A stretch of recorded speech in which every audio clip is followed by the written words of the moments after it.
U.S.-China Science and Technology War. Washington's call for more technology bans on China is getting louder and louder. Voices in Washington calling on the Biden administration to tighten technology restrictions on China have gotten louder in recent weeks, making it harder for the two great powers to ease tensions in what has become a bitter high-tech rivalry. U.S. Senator Tom Cotton from Arkansas, who was sanctioned by Beijing last August for his support of protesters in Hong Kong, and Representative Michael McCaul from Texas are the latest to call for additional restrictions on China. In a letter to the U.S. Secretary of Commerce Gina Raimondo on Tuesday, the two called for licensing exports of chip design software to China. Cotton and McCaul suggested in their letter that all U.S. makers of electronic design automation tools, an area in which China lags, should be required to obtain a government license before exporting to China in order to restrict the country's ability to design advanced chips. The ban would ensure companies from the U.S. and its allies are not permitted to sell the communists the rope they will use to hang us all, they wrote. The letter came 4 weeks after a similar one from U.S. Senator Marco Rubio of Florida,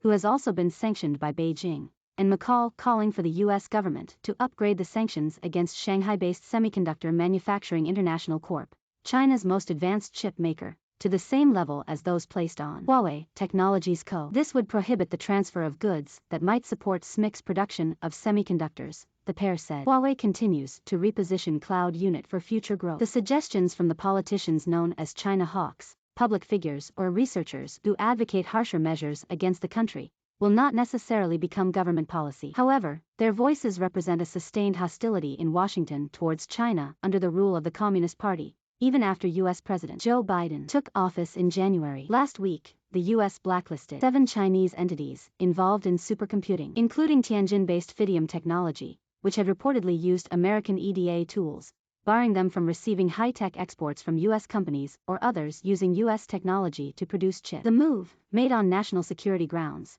showed that Biden is not significantly altering the China policy stance he inherited from his predecessor Donald Trump. I think we're seeing broad continuity between the Biden and Trump administrations when it comes to China and tech, said Nick Morrow, lead analyst for global trade at the Economist Intelligence Unit. We should expect more friction in U.S.-China tech ties over the foreseeable future. Or, at the very least, I don't think we can count on the U.S. relaxing many of its toughest restrictions on China anytime soon. At a U.S. congressional hearing on Wednesday regarding global threats, a first in more than 2 years, China's push to expand its influence via technology was a key topic. Directors from the Central Intelligence Agency, Federal Bureau of Investigation, National Security Agency, and the Defense Intelligence Agency took turns testifying on Beijing's regional aggression and cyber capability. Given that China is an unparalleled priority for the intelligence community, I will start with highlighting certain aspects of the threat from Beijing, Director of National Intelligence Avril Haines told the Senate Intelligence Committee on Wednesday. She added that China is increasingly a near-peer competitor, challenging the United States in multiple arenas. Federal Bureau of Investigation Director Christopher Wray said his agency opens a new investigation linked to China every 10 hours. Along with cybersecurity,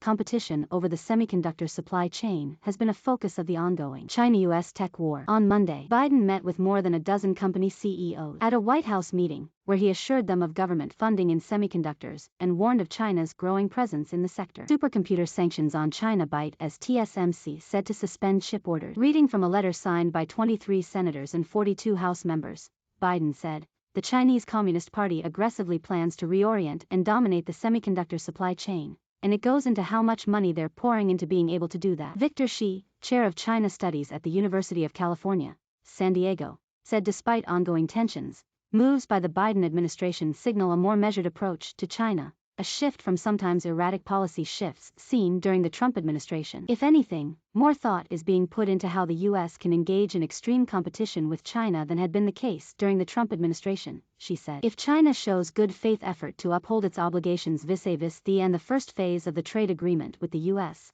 the Biden administration may well see that as a positive sign for future interaction with China.